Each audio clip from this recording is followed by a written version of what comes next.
Videos देखने के लिए सब्सक्राइब करें जनसत्ता.com, बेल आइकन दबाकर पाएं लेटेस्ट नोटिफिकेशंस। नमस्कार, मैं हूं आर्यव्रत और स्वागत है आप सभी का जनसत्ता में। अगर एक देश और सशक्त रूप से पूरे विश्व के तौर पर हम कोविड-19 से होने वाली चुनौती से धीरे धीरे उबर रहे हैं, तो उसके पीछे जो सबसे महत्वपूर्ण हथियार हमारा रहा है, जो सबसे सशक्त हथियार हमारा रहा है, वो रहा है टीका, यानी कि वैक्सीन। भारत देश की बात करें तो भारत देश में दुनिया के सबसे बड़े और सबसे सफल टीकाकरण अभियान, जैसा कि स्वास्थ्य मंत्रालय ने दावा किया है, उसके 1 वर्ष पूरे हो चुके हैं। स्वास्थ्य मंत्री मनसुख मंडाविया ने एक ट्वीट करके इसकी जानकारी दी और साथ ही साथ इस पूरे ड्राइव से जुड़े हर व्यक्ति को इस सफलता की बधाई भी दी है और साथ ही साथ ये भी कहा है कि हम एक देश के रूप में, एक सशक्त देश के रूप में इस चुनौती का सामना कर रहे हैं। प्रधानमंत्री ने भी इस ट्वीट के माध्यम से पूरे स्वास्थ्य मंत्रालय और इस वैक्सीन ड्राइव से जुड़े हर व्यक्ति को बधाई दी है। इस मामले में कुछ नई जानकारियां सामने आई हैं और साथ ही साथ एक बड़ा महत्वपूर्ण मसला हमारे सामने आया 13 जनवरी को, जब सुप्रीम कोर्ट में एक हलफनामे में स्वास्थ्य मंत्रालय ने 2 महत्वपूर्ण बातें बताई। सबसे पहला, ये बात लगातार सामने आ रही है कुछ आरटीआईज के द्वारा और इस पे एक ग्लोबल लेवल पे भी एक इनपुट आ रहा है न्यूज का, जिसमें ये कहा जा रहा है कि वैक्सीन की अनिवार्यता कितनी होनी चाहिए या फिर वैक्सीन की अनिवार्यता होनी चाहिए या नहीं होनी चाहिए। इसको लेके एक खबर रिसेंटली आई थी। नोवाक जोकोविच, दुनिया के बड़े टेनिस खिलाड़ी, उनको ऑस्ट्रेलिया में एंट्री नहीं दी ऑस्ट्रेलियन ओपन के टूर्नामेंट के लिए। असल में नोवाक जोकोविच ने वैक्सीनेशन नहीं लिया है और कई बार वो वैक्सीनेशन का खुले तौर पर विरोध कर चुके हैं। ऑस्ट्रेलिया की माइग्रेशन पॉलिसी के अनुसार अगर आप ऑस्ट्रेलिया के सिटीजन नहीं हैं और आपने वैक्सीन नहीं लिया है तो आप ऑस्ट्रेलिया में नहीं आ सकते, ऑस्ट्रेलिया के बॉर्डर को आप क्रॉस नहीं करेंगे। इसको कई लोग पॉलिटिक्स से जोड़ रहे हैं और कुछ लोग इसे एक सिंपल पॉलिसी क्वेश्चन भी बता रहे हैं। लेकिन जब बात भारत की आती है तो भारत में सरकार ने हलफनामे में ये बात बिल्कुल स्पष्ट कर दी कि किसी को भी उसकी मर्जी के खिलाफ वैक्सीन नहीं लगाया जाएगा। और जो दूसरी बड़ी बात सरकार ने साफ की वो ये कि इंडियन गवर्नमेंट ने कोई भी स्टैंडर्ड ऑपरेटिंग प्रोसीजर फॉर्मली जारी नहीं किया है जिससे ये बात साबित हो कि अगर आपके पास वैक्सीनेशन सर्टिफिकेट नहीं है तो उस पर्टिकुलर प्लेस पे आपको एंट्री नहीं मिलेगी या किसी भी तरह से आपके खिलाफ या आपके अगेंस्ट में कोई भी डिस्क्रिमिनेशन वैक्सीनेशन सर्टिफिकेट के आधार पर किया जाएगा। ये स्वास्थ्य मंत्रालय का फॉर्मल स्टेटमेंट उस एफिडेविट में है।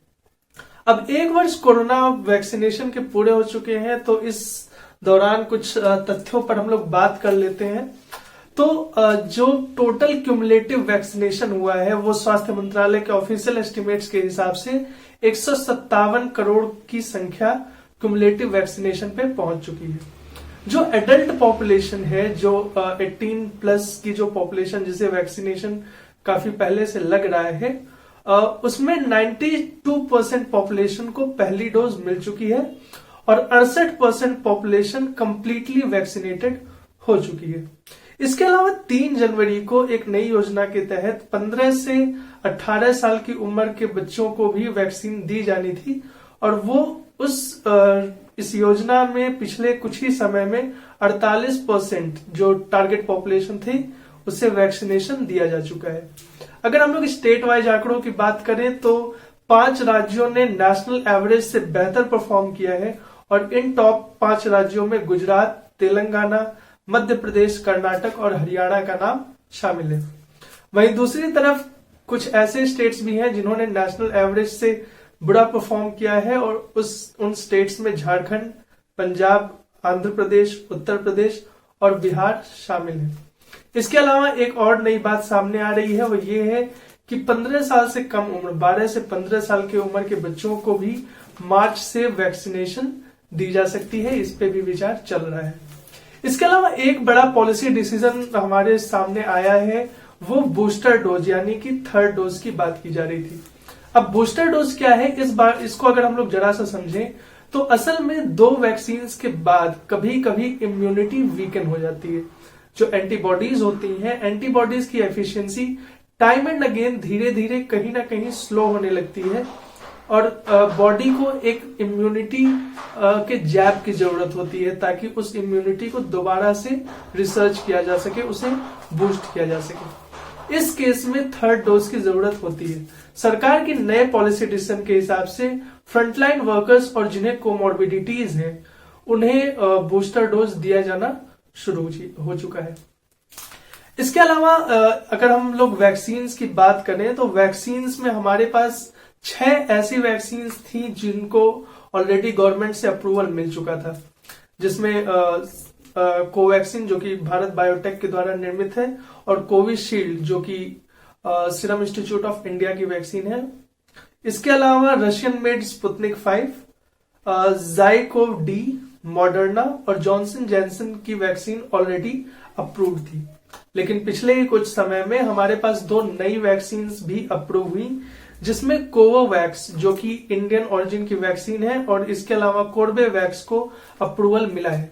इसका मतलब फिलहाल 8 वैक्सीन हमारे पास हैं जिससे वैक्सीनेशन ड्राइव कंप्लीट किया जा रहा है। ये भी साथ ही साथ मैं आपको बता दूं कि कोविशील्ड और Covovax advance protein based vaccination है और कोवोवैक्स ऐसी एडवांस बेस्ड वैक्सीन है जो कि इंडिया में ही डेवलप है और इसका protein serum institute of India develop कर रहा है।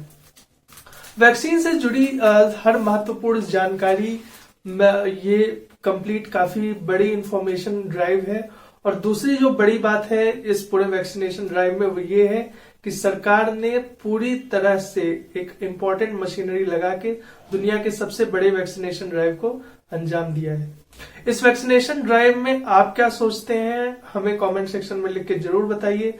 अपनी राय भी उस कमेंट सेक्शन में जरूर रखिएगा और अन्य खबरों के लिए बने रहिए जनसत्ता के साथ। नमस्कार।